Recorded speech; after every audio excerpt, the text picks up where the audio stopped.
Bitcoin and Ethereum exchange supplies hit multi-year lows.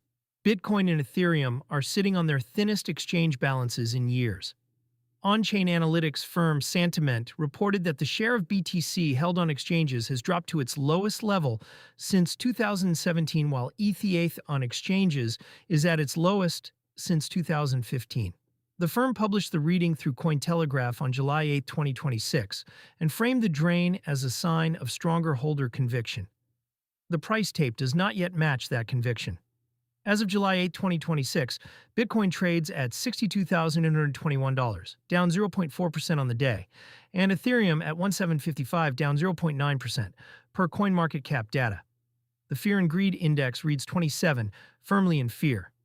Both assets are green over the week, with BTC up 7.1% and ETH up 11.3% over 7 days, so the supply squeeze is building into a market that is recovering but still nervous.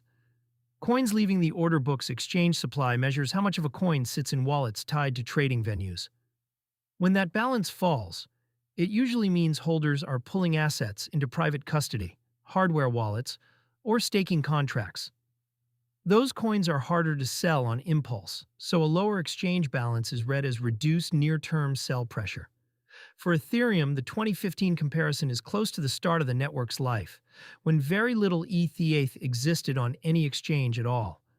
A large slice of today's supply is locked in staking and restaking, plus the staking and yield contracts that pay validators. For Bitcoin, the 2017 mark predates the last two full market cycles. Public companies and long-term holders have absorbed a growing share, and earlier this year buyers took in more BTC than miners produced. The mechanic cuts both ways. A thin float can amplify a rally because fewer coins are available to meet new demand.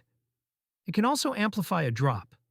If a cluster of long-dormant holders decides to move, the same thin order books that magnify upside can magnify a sell-off. Low exchange supply signals intent, not a floor under the price. Conviction against a fearful tape.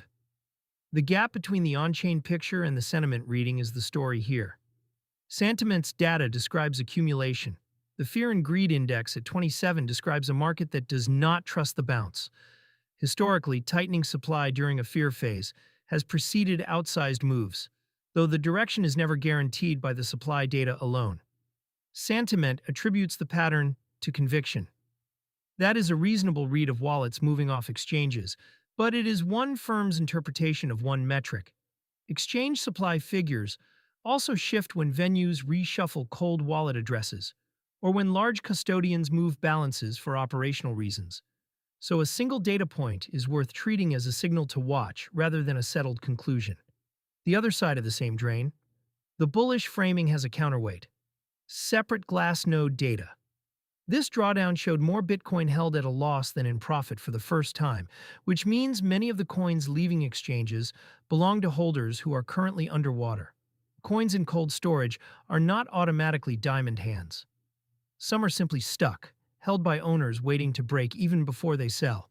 Bitcoin ETFs recently snapped a 10-day, $2.7 billion outflow streak with a $221.7 million inflow day, another sign that institutional demand is stabilizing rather than surging.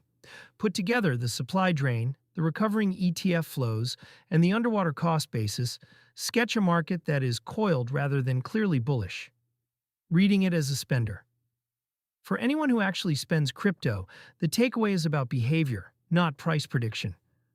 Moving coins off an exchange into self-custody is the same instinct driving the exchange supply drop, and it is the reason spend from your own wallet cards exist.